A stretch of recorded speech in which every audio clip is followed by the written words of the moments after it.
Welcome back to another video. In a middle school in Michigan, a coach allegedly choked a student with a shirt. And I know that I have to say the word allegedly because of, legal reasons, but honestly, I don't think there's any doubt what happened. And I think the word is unnecessary, but I don't want to get myself into trouble, so I'm just going to say he allegedly choked a student. So this coach, not only a coach but a hallway monitor too, he was in the hallway, saw the student, and the student was loitering about, and so it was his responsibility as hallway monitor and told the student, yo, you're loitering around, I'm gonna punish you, do some sit-ups. The student, however, tried to explain to the coach that the student, he couldn't do it because of a hand injury.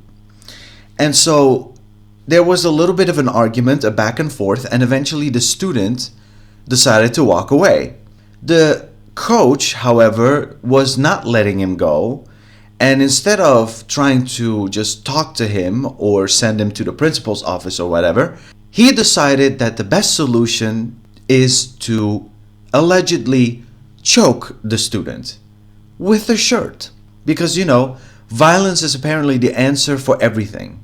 Now, of course, there's footage of it because, of course, there is and there should be. So let's take a look at the footage and then we'll continue talking.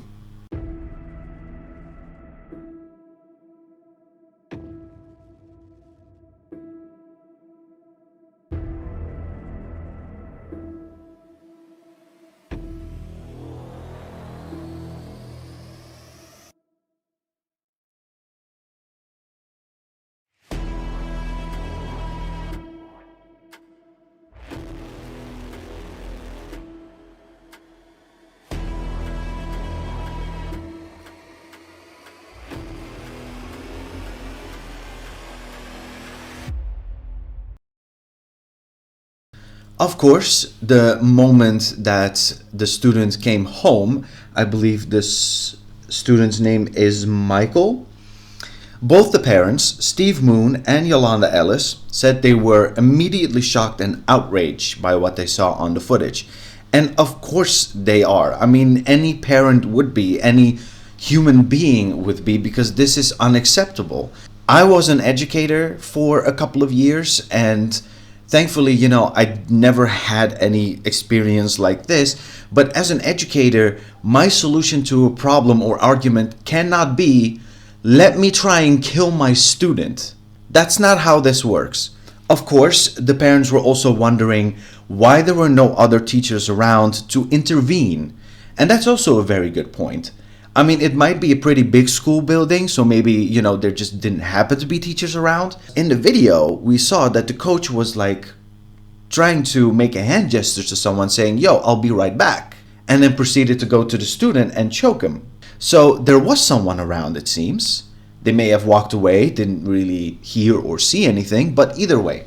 The student, after the incident, is now refusing to go to school.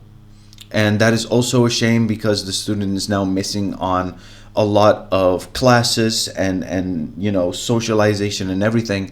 But I also understand why he doesn't want to go to school. The school has put out a statement saying that the coach has been fired, is not allowed on school grounds, or allowed to be at school events or activities.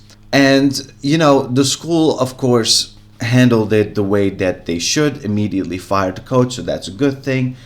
But unfortunately, it still doesn't change the fact that their reputation is still on the line. The lawyer has said that he will investigate the matter and also the coach's past and see if other students maybe have had an issue with the coach and never spoke about it. But his number one goal for the school to realize that it is accountability. The school needs to make something right. They've inflicted trauma and now the student has to work through it. He should be looking forward to the summer. It is unclear whether the student will be returning to middle school next year. So yeah, this coach absolutely handled things so poorly, the poorest way possible. Why why was this his solution? Why did he think that this was a good idea?